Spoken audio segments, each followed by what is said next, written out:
ഈ സഭയുടെ അധ്യക്ഷനും അക്കാദമിയുടെ സെക്രട്ടറിയുമായ എൻ്റെ പ്രിയ സുഹൃത്ത് ഡോക്ടർ KP മോഹനൻ, സ്വാഗത ഭാഷണം നടത്തിയ ശ്രീ രാവുണ്ണി, പ്രിയപ്പെട്ട സുഹൃത്തുക്കൾ, വളരെ പ്രധാനപ്പെട്ട ഈ പരിപാടിക്ക് എന്നെ ക്ഷണിച്ചത് ഞാൻ അർഹിക്കുന്നതിൽ കവിഞ്ഞ ഒരു സൗജന്യമാണ് എന്ന തിരിച്ചറിവോടുകൂടി അക്കാദമി ഭാരവാഹികൾക്ക്, പ്രത്യേകിച്ച് മോഹന മാഷക്ക് ഞാൻ നന്ദി പറയും. രാമായണത്തെപ്പറ്റിയുള്ള ഒരു പ്രധാനപ്പെട്ട ചോദ്യം ആരുടേതാണ് രാമായണം എന്നത്. എന്ത് വകയിലാണ് നിങ്ങളിത് വായിക്കുന്നത്, എന്ത് വകയിലാണ് നിങ്ങളിത് ആസ്വദിക്കുന്നത്, എന്ത് വകയിലാണ് നിങ്ങളിത് വിലയിരുത്തുന്നത് എന്നത് സത്യം പറഞ്ഞാൽ ഒരു പുതിയ ചോദ്യമാണ്. നൂറ്റാണ്ടുകളായി നമ്മൾ ചോദിച്ചിട്ടില്ലാത്ത, ചോദിക്കാൻ പാടില്ലാത്ത ഒരു ചോദ്യമാണ്. കാരണം രാമായണം എന്നത് വലിയ അളവിൽ ഭക്തിയുടെ ഗ്രന്ഥം ആയിരിക്കുന്നത് പോലെ, വേറെ അളവിൽ രാഷ്ട്രീയ ഗ്രന്ഥം ആയിരിക്കുന്നത് പോലെ സാഹിത്യ ഗ്രന്ഥം കൂടിയാണ്. അടിസ്ഥാനപരമായി അതൊരു സാഹിത്യകൃതിയാണ്. വാൽമീകി മഹർഷിയുടെ ഭാവനയിൽ ഉത്ഭൂതമായ ഒന്നാണ് എന്ന് വെച്ചാൽ അതിന് പിന്നെ വേറെ കണക്കുകൾ ആവശ്യമില്ല. ഞാനിവിടെ നിൽക്കുമ്പോൾ എനിക്ക് ഓർമ്മ വരുന്നത്, അന്തമാൻ ദ്വീപിൽ അതിൻ്റെ തലസ്ഥാനമായ പോർട്ട് ബ്ലെയറിൽ ദിലാനിപ്പൂർ എന്നൊരു ചെറിയ സ്ഥലമുണ്ട്. അവിടുത്തെ ക്ഷേത്രത്തിലെ പ്രതിഷ്ഠ വാൽമീകിയാണ്. അദ്ദേഹത്തിൻ്റെ ഒരു പ്രതിമ ഉണ്ടാക്കി വെച്ചു. ഒരു പ്രതിഷ്ഠയുടെ മുമ്പിലും ഞാൻ ജീവിതത്തിൽ തൊഴുതിട്ടില്ല, പക്ഷേ അവിടെ ഞാൻ തൊഴുതു. എന്നും രാവിലെയും വൈകുന്നേരം അവിടെ പോകും. ഞാൻ നടക്കുന്ന വഴിയില്ല, ഞാനവിടെ എൻ്റെ ഗവേഷണത്തിൻ്റെ ഭാഗമായിട്ട് പോയത്. എനിക്ക് വലിയ അഭിമാനം തോന്നി ദിലാനിപ്പൂരിലെ ആളുകളെ പറ്റി. കാരണം അവതാര പുരുഷന്മാർ എന്ന് പറഞ്ഞ്, ദൈവപുത്രന്മാർ എന്ന് പറഞ്ഞ്, അങ്ങനെ ദൈവത്തിൻ്റെ പല കണക്കിലൊക്കെ പറഞ്ഞ് പ്രതിഷ്ഠകളും അമ്പലങ്ങളും ഉണ്ടാക്കുന്ന ഒരു നാട്ടിൽ ഒരു കവിയെ പ്രതിഷ്ഠിച്ചിട്ട് ഒരു അമ്പലം ഉണ്ടാക്കി.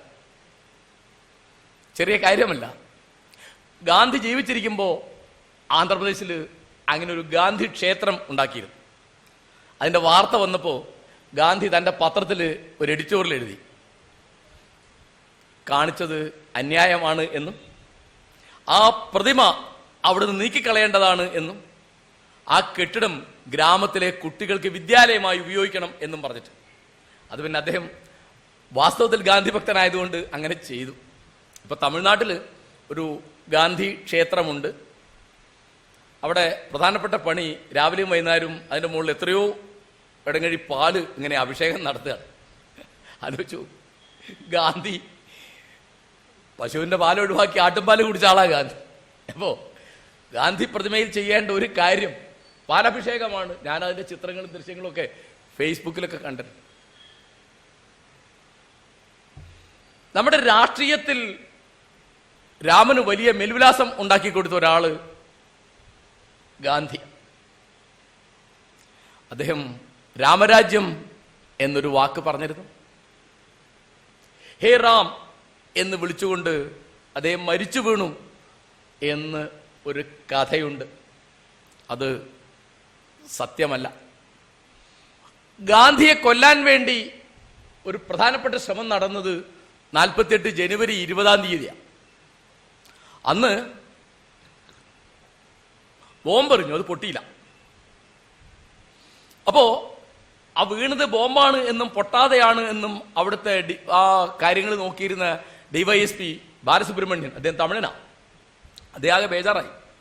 കാരണം ഗാന്ധിയോട് ഇവർ പലപ്പോഴും പറഞ്ഞിരുന്നു, ബാപ്പു ഈ പറയുന്ന മാതിരി അല്ല, കാര്യങ്ങളൊക്കെ ബുദ്ധിമുട്ടാണ്, അതുകൊണ്ട് ഞങ്ങൾ വരാൻ അനുവദിക്കൂ ഈ പ്രാർത്ഥനാ യോഗത്തിൽ.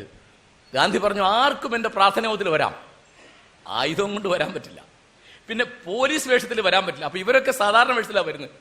അപ്പം മനുവിനോട് ഈ DYSP പറഞ്ഞു, സ്വകാര്യമായിട്ട് ഒന്ന് ബാപ്പുവിനോട് പറയണം, ഇങ്ങനെ ഒരു ബോംബ് എറിഞ്ഞിരുന്നു, അത് പൊട്ടിയില്ല. അത് ഇവർ തന്നെയായിരുന്നു കേട്ടോ, ഗോപാൽ ഗോഡ്സെയൊക്കെ തന്നെ ആയിരുന്നു. അന്ന് രാത്രി മനു സംസാരിക്കുന്നുണ്ട് ഗാന്ധിയോട്.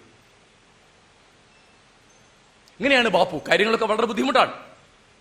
ഗാന്ധി പറഞ്ഞു, മനു,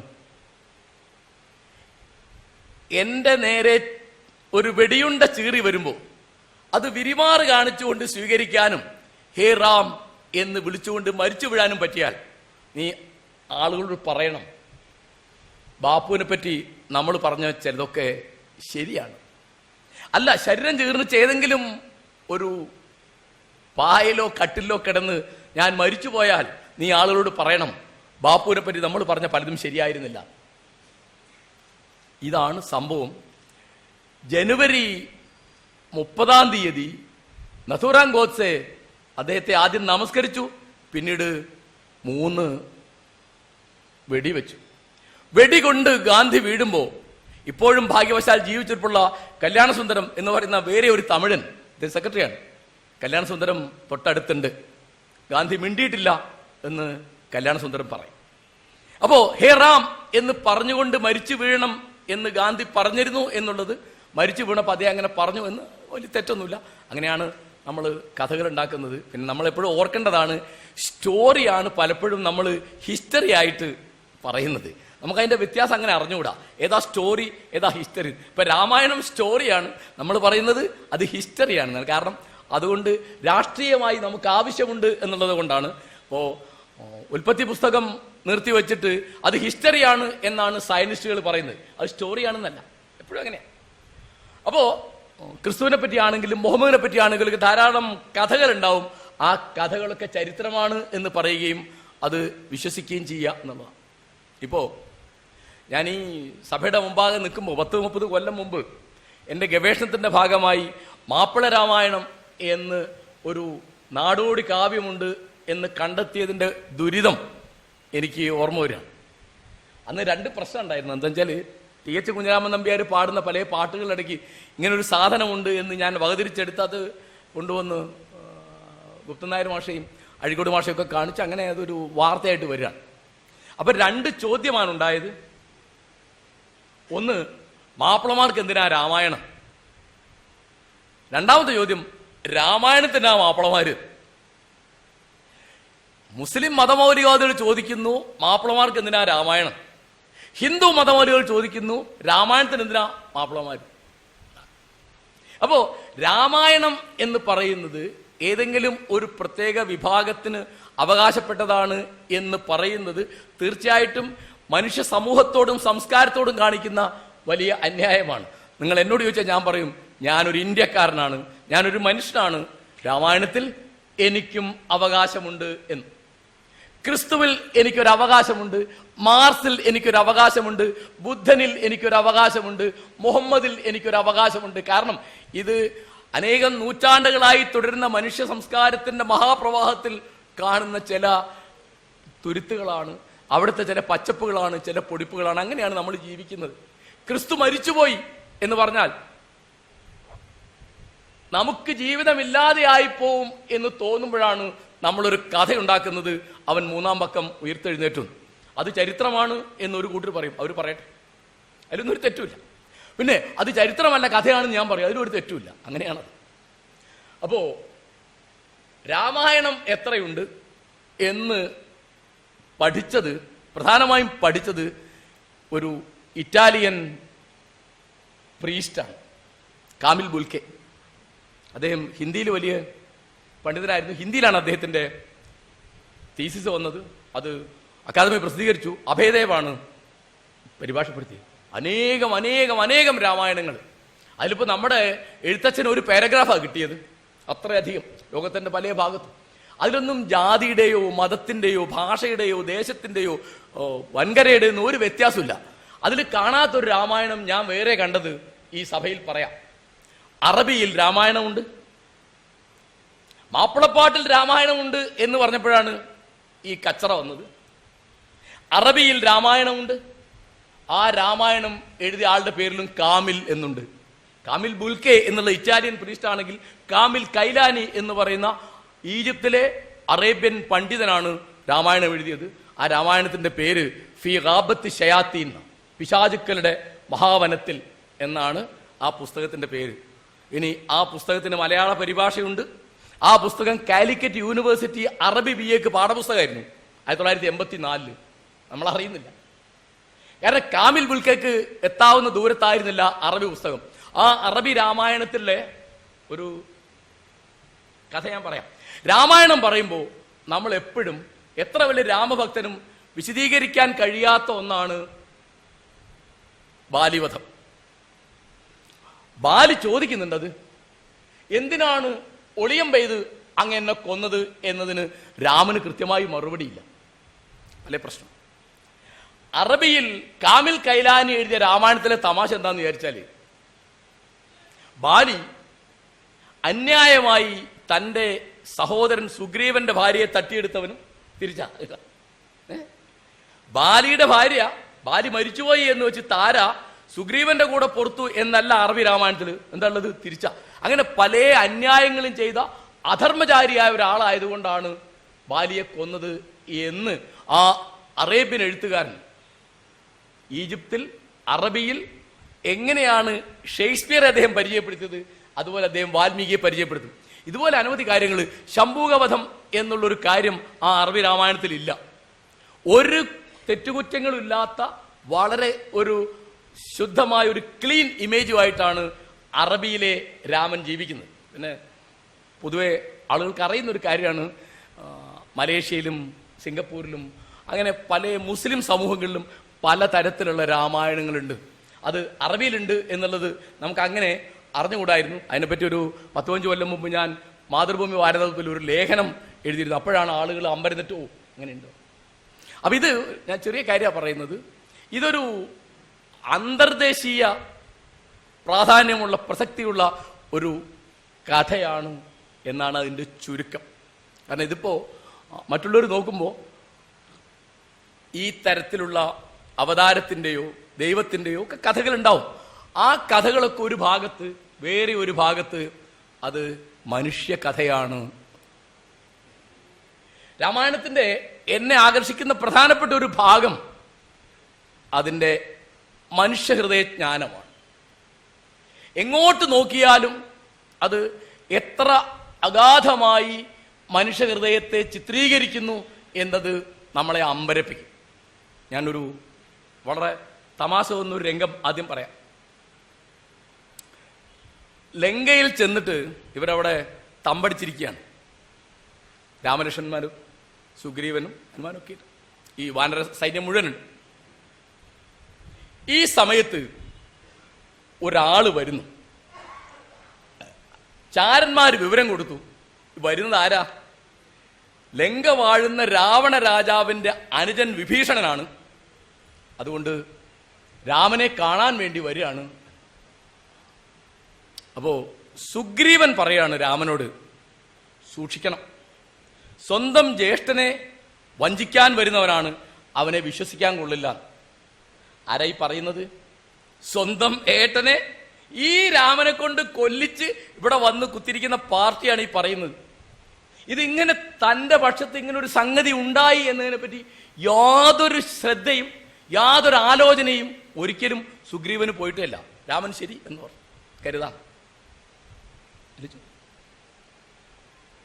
സീതയെ പറ്റിയാണ് എല്ലാവരും പറയുക. വിവേകാനന്ദൻ പറഞ്ഞത് ഗംഭീരമായിട്ട് പറയും, 1000 രാമന്മാരുണ്ടാവാം, ഒരു സീതയെ ഉണ്ടാവാൻ വയ്ക്കും എന്ന് പറയും.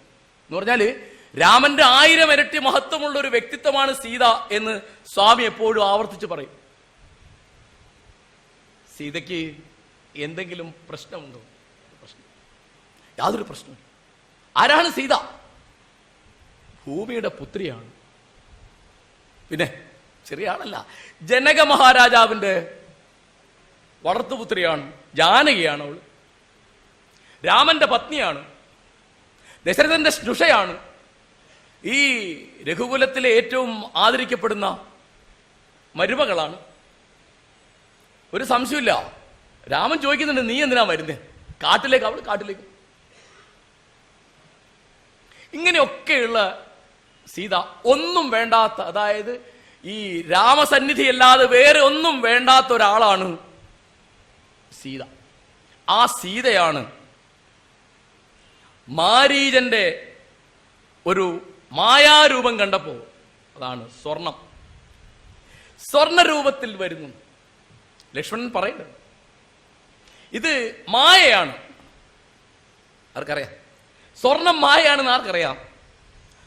ആർക്കറിഞ്ഞാലും ആണ്. ഇനി സ്ത്രീവിരുദ്ധമായ ഒരു പ്രസ്താവന നടത്താൻ പോണേ ഞാൻ, സ്ത്രീകൾക്കറിയാൻ വഴിയില്ല. എന്തിനാണ് ഒരു സ്വർണ മാൻ അവർക്ക് സീതയ്ക്ക്? സീത എവിടെ ഇരിക്കുന്നത്? വനമധ്യത്തിൽ ഇരിക്കുന്നു. എല്ലാ അർത്ഥത്തിലും കേട്ടോ. അതായത് മരവുരി അണിഞ്ഞ് താപസവേഷത്തിൽ ഇരിക്കുന്ന ഈ പെൺകുട്ടിക്ക് എന്തിനാണ് ഈ തരത്തിലുള്ള കൗതുകം നിറഞ്ഞ ഒരു മാനിനെ കണ്ടപ്പോ ഇങ്ങനെ മോഹം തോന്നിയത് എന്നതിന് വാസ്തവത്തിൽ ഒരു മറുപടിയില്ല. താളം പഴിക്കുന്നത് അവിടെയാ. ആ കഥയുടെ താളം തെറ്റുന്നത് അവിടെയാണ്. അത് കഴിഞ്ഞിട്ട് അതിനേക്കാൾ വലിയ താളം തെറ്റാൻ പോകുന്നു. എന്താണ്? രാമൻ പറഞ്ഞു, ലക്ഷ്മണ ഏട്ടത്തേമ്മ നോയിക്കോ, ഞാൻ അവൾക്ക് അത്ര മോഹമാണെങ്കിൽ ഞാൻ അത് പിടിച്ചുകൊണ്ടുവരാം. ഒന്നുമില്ല, ജീവനോടെ പിടിക്കാൻ പറ്റില്ല, അതിന്റെ തോലെങ്കിലും നന്നായിരിക്കും എന്ന് സീത പറഞ്ഞു. നമുക്ക് അതിൻ്റെ മുകളിൽ ഇരിക്കാം. അത്രയും മനോഹരമായ തോല്. രാമൻ പോയി. എല്ലാവർക്കും അറിയുന്ന മാതിരി ഈ യുദ്ധത്തിൽ മാരീചനെ കൊല്ലുന്ന സമയത്ത് മാരീചൻ രാമശബ്ദത്തിൽ വിലപിക്കുന്നു. രാമശബ്ദത്തിൽ വിലപിക്കുമ്പോ സീത ഇവിടെ കിടന്ന് ബഹളം ഉണ്ടാക്കുകയാണ്. ലക്ഷ്മണ, നിന്റെ ഏട്ടന്റെ ശബ്ദമാണ് കേൾക്കുന്നത്, ചെല്ലു, അദ്ദേഹത്തെ രക്ഷിക്കാൻ ചെല്ലും. ലക്ഷ്മണൻ പറഞ്ഞു, സീതേ, രാമനല്ല കാവൽ വേണ്ടത്, നിനക്കാണ്. അത് അവൻ മായാവിയാണ്, മാരീചനായിരിക്കാം, അത് രാക്ഷസ മായയാണത്. ഞാൻ അങ്ങോട്ട് പോകുന്നില്ല. രണ്ടാമതും മൂന്നാമതും പറയുമ്പോ സീത പറഞ്ഞു, സീതയാണ് പറയുന്നത്. എന്താ പറയുന്നത്? ഇപ്പോഴല്ലേ എനിക്ക് നിന്നെ മനസ്സിലായത്? ദുഷ്ട, നീ എന്റെ ഉടല് മോഹിച്ചാണ് ഞങ്ങളുടെ പിന്നാലെ വന്നതെങ്കിൽ കേട്ടോളൂ, രാമന്റെ പിറ്റേന്ന് ഞാൻ ഇരിക്കുകയില്ല. ആരോടാ ഈ പറഞ്ഞത്? ആരോടാണ് ഈ പറഞ്ഞത്? ലക്ഷ്മണൻ പറഞ്ഞു, സീതേ, ഒരിക്കലും കേൾക്കാൻ പാടില്ലാത്ത വാക്കാണ് നീ എന്നോട് പറഞ്ഞത്. എല്ലാ വനവാസികളും ഇതിന് സാക്ഷി നിൽക്കട്ടെ എന്ന് പറഞ്ഞു. വീണ്ടും പറഞ്ഞു, നിനക്കാണ് കാവൽ വേണ്ടത്, രാമനല്ല. വീണ്ടും സീത ഇത് പറയാം, ഞാൻ തീയിൽ ചാടും, അല്ലെങ്കിൽ നദിയിൽ ചാടും, ഞാൻ ജീവനോട് ഇരിക്കില്ല. അങ്ങനെയാണ് ലക്ഷ്മണൻ രാമസന്നിധിയിലേക്ക് പോകുന്നതും പുഷ്പക വിമാനത്തിൽ വന്നിട്ട് രാവണ രാക്ഷസൻ സീതയെ കട്ടുകൊണ്ട് പോകുന്നു. കുട്ടികൃഷ്ണമാരാര് ചോദിക്കുകയാണ്, എങ്ങനെയാണ് സീതയ്ക്ക് ദുർഗതി വന്നത്? അദ്ദേഹം പറഞ്ഞത് ഈ വാക്ക് പറഞ്ഞിട്ടാണ്. സതീത്വ വിരുദ്ധമായൊരു വാക്ക് സീതയുടെ മുഖത്ത് പുറപ്പെട്ടത് കൊണ്ടാണ് സീതയ്ക്ക് ഇങ്ങനെ ഒന്ന് വന്നത് എന്ന് മാരാര് അതിന്റെ ധർമ്മശാസ്ത്രം വിശദീകരിക്കും. ഭീകരമാണ്. എന്താണ് മനുഷ്യ ആശാന്റെ സീത പിന്നീട് പറയുന്നുണ്ട് കേട്ടോ. ഒരുപക്ഷെ ചിന്താവിഷയ സീതയിൽ ഏറ്റവും മസൃണമായ നനുത്ത വാക്കുകളാണ്. കനിവാർന്ന അനുജാ പൊറുക്ക ഞാൻ നിനയാതോതിയ കൊള്ളിവാക്കുകൾ, അനിയന്ത്രിതമായി ചിലപ്പോഴീ മനമോടാത്ത കുമാർഗമില്ലടോ. കനിവാർന്ന അനുജാ പൊറുക്ക ഞാൻ. ഇതൊക്കെ ആശാന്റെ രചനയാന്ന് തോന്നാത്ത മാതിരി. നരജീവിതമായ വേദനയ്ക്ക് ഒരു മട്ട അർഭകര ഔഷധങ്ങൾ താൻ എന്ന് പറയുന്ന തരത്തിൽ പലപ്പോഴും കടുവാക്കാണ് ആശാൻ. ആ ആശാന്റെ വാക്കാണ് എന്താ? കനിവാർന്ന അനുജാ പൊറുക്ക ഞാൻ നിനയാതോതിയ കൊള്ളിവാക്കുകൾ. നനയ്ക്കാതെന്നും കൂടിയല്ല, നിനയാതോതിയ കൊള്ളിവാക്കുകൾ അനിയന്ത്രിതമായി ചിലപ്പോഴീ മനമോടാത്ത കുമാർഗമില്ലടോ. കാരണം സീതാപരിത്യാഗത്തിന്റെ ഘട്ടത്തിൽ സീത ചോദിക്കുകയാണ്, ലക്ഷ്മണ, നീ എന്താണ് എന്നോട് പറയുന്നത്? എന്റെ മുഖത്ത് നോക്കി പറയൂ. അപ്പോഴാണ് ലക്ഷ്മണൻ ചോദിക്കുന്നത്, സീതേ, വനമധ്യത്തിൽ വെച്ച്, വിജനമായ വനമധ്യത്തിൽ വെച്ച് നീ എന്താണ് എന്നോട് മുഖത്ത് നോക്കാൻ പറയുന്നത് എന്ന് ലക്ഷ്മണൻ ജീവിതത്തിൽ ആദ്യമായി ഒരു വാക്ക് ചോദിക്കും. സീത വാസ്തവത്തിൽ ഞെട്ടിപ്പോയത് അപ്പോഴാണ്. കാരണം വാൽമീകി അത് പറഞ്ഞിട്ടുണ്ട്. അങ്ങനെയാണ്, എങ്ങനെയാണ് മനുഷ്യഹൃദയം പ്രവർത്തിക്കുന്നത്, എങ്ങനെയാണ് മൂല്യങ്ങൾ പ്രവർത്തിക്കുന്നത് എന്ന്. കാരണം കാട്ടിലേക്ക് പോകുമ്പോൾ എന്തിനാ രാമൻ പോകുന്നത് എന്ന് തിരിയാതിരുന്ന ഒരാളാ ലക്ഷ്മണൻ. ലക്ഷ്മണൻ പറയുന്നുണ്ട്, ആ വൃദ്ധൻ എന്ത് പറ്റിപ്പോയി, ഏട്ടൻ മിണ്ടാതിരിക്കും, ഞാൻ അദ്ദേഹത്തെ പിടിച്ചു കെട്ടാം, അല്ലെങ്കിൽ അദ്ദേഹത്തിന്റെ തല കൊയ്യാം. ഈ മാതിരി അന്യായൊന്നും പറയാൻ പാടില്ല. ഭരതൻ രാജാവായിട്ട് അഭിഷേചിക്കപ്പെടണം എന്നും രാമൻ കാട്ടിൽ പോകണമെന്ന് പറഞ്ഞതിന്റെ ന്യായം എന്താണ്, രാമൻ എന്ത് കുറ്റം ചെയ്തു എന്നൊക്കെ ബഹളമുണ്ടാക്കിയ ലക്ഷ്മണൻ ഏട്ടൻ പോവാകുമ്പോ ഞാനും പോവാ എന്ന് പറഞ്ഞു. സീത പറഞ്ഞു പോവാണ്. ശരി, അവർ പോകുന്നു. സുമിത്രയോട് ചെന്നിട്ട് ലക്ഷ്മണൻ പറയാണ്, അമ്മേ, ഞാൻ ഏട്ടന്റെ കൂടെ, ഏട്ടത്തമ്മയുടെ കൂടെ കാട്ടിലേക്ക് പോവാണ്. ലക്ഷ്മണൻ ഒരു പേര് വാൽമീകി ഇടയ്ക്കിടയ്ക്ക് പറയുന്നത് സുമിത്രാനന്ദ വർദ്ധനൻ. എത്ര മക്കൾക്ക് അങ്ങനെ പേര് പറയാൻ പറ്റുന്ന ആലോചിക്കുക. സുമിത്രയ്ക്ക് ആരാണോ ആനന്ദം വർദ്ധിപ്പിക്കുന്നത് അവനാണിത്. സൗമിത്രി എന്ന് അവനെ വിളിക്കും, സൗമിത്രേ എന്നിടയ്ക്ക് രാമനും വിളിക്കും. ഈ അമ്മ പറഞ്ഞത് നീ കാട്ടു പോണ്ടെന്നല്ല, നീ ഈ കല്ലും മുള്ളും ചവിട്ടാൻ പോണ്ടെന്നല്ല പറഞ്ഞത്, രാമൻ നിനക്ക് അച്ഛനാണ്, സീത ഞാനാണ്, കാട് നിനക്ക് അയോധ്യയാണ്, മകനെ സന്തോഷമായിട്ട് പോയി വരൂ. രാമം ദശരഥം വിദ്ധി മാം വിദ്ധി ജനകാത്മജ, അയോധ്യാം അടവിം വിദ്ധി ഗച്ഛതാദ യഥാസുഖം. രാമം ദശരഥം വിദ്ധി, രാമനെ ദശരഥൻ എന്നറിയുക. മാം വിദ്ധി ജനകാത്മജ, ഞാനാണ് സീത, ജനകാത്മജ ജാനകി എന്നറിയുക. പിന്നെ അയോധ്യാം അടവിം വിദ്ധി, അയോധ്യ കാട്, അടവി അയോധ്യയാണ് എന്നറിയുക. അങ്ങനെയാ ലക്ഷ്മണൻ പോകുന്നു. ആ അമ്മയുടെ മകനത്. ആ അമ്മയുടെ മകൻ പിന്നെ ഒരു ഘട്ടത്തിൽ എന്താണ് അമ്മ എന്നും എന്തുപദേശമാണ് ഞാൻ കേട്ടത് എന്നും എത്ര വലിയ അന്യായമാണ് സീത പറഞ്ഞത് എന്നും വേറെ കാണിക്കും. കാരണം സീത ഈ പുഷ്പകുമാരൻ എടുത്തൊരു പണി, അവളുടെ ആഭരണങ്ങൾ മുഴുവൻ ഊരിയിട്ട് ചുവന്ന വസ്ത്രമാണ് അവൾ എടുത്തത്. അതിൻ്റെ ഒരു തുമ്പ് വലിച്ചു കീറി ഒരു കിഴിയാക്കി കെട്ടിയിട്ട് രാവണൻ കാണാതെ താഴോട്ടിട്ടു. ആരെങ്കിലും എന്തെങ്കിലും ഏതെങ്കിലും കാലത്ത് അന്വേഷിച്ചു വരികയാണെങ്കിൽ എന്തെങ്കിലും ഒരു അടയാളം, ഒരു ക്ലൂ കിട്ടിക്കോട്ടെ എന്ന് വിചാരിച്ചിട്ട്. കുറെ മാസങ്ങൾ കഴിഞ്ഞിട്ട് അതിൽ വരികയാണ് ആര്, സുഗ്രീവനുണ്ട്, വാനരപ്പട മുഴുവനുണ്ട്, രാമലക്ഷ്മണന്മാരുണ്ട്, എല്ലാവരും ഉണ്ട്. അപ്പൊ ഏതോ ഒരു വാനറിന് ഇത് കിട്ടി, എന്താണെന്ന് മനസ്സിലായില്ല. അതുകൊണ്ട് സുഗ്രീവന്റെ കൈ കൊടുത്തു. സുഗ്രീവൻ ആ പൊതി നോക്കിയിട്ട്, ആ തുണിപ്പൊതി നോക്കിയിട്ട് രാമന്റെ കൈ കൊടുത്തു. അപ്പൊ രാമൻ ലക്ഷ്മണനെ വിളിച്ചു പറഞ്ഞു, ലക്ഷ്മണ, എനിക്ക് കണ്ണുനീര് വന്ന് മുറ്റിയിട്ട് ഇതെന്താണ് ഏതാണെന്ന് നോക്കാൻ സാധിക്കുന്നില്ല. ഇത് നിന്റെ ജ്യേഷ്ഠത്തി അമ്മയുടെ വല്ല ആഭരണമാണോ എന്ന് നോക്കൂ. അപ്പോ ലക്ഷ്മണൻ അത് തുറന്നു നോക്കുകയാണ്. തുറന്നു നോക്കിയിട്ട് പറഞ്ഞു, ഈ തോൾവള ആരുടേതാണ് എന്ന് എനിക്ക് അറിഞ്ഞുകൂടാ, ഈ കാതില ആരുടേതാണ് എന്ന് എനിക്ക് അറിഞ്ഞുകൂടാ, ഈ പാദസരങ്ങൾ എനിക്കറിയാം, അത് ഞാൻ എന്നും വന്നിക്കുന്ന കാലുകളിൽ ഉള്ളതാണ്.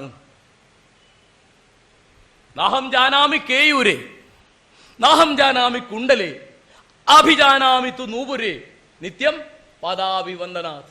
നിത്യവും ഞാൻ അഭിവാദ്യം ചെയ്യുന്ന കാലുകളിൽ ഉള്ളതാണ് ഈ നൂപുരങ്ങൾ.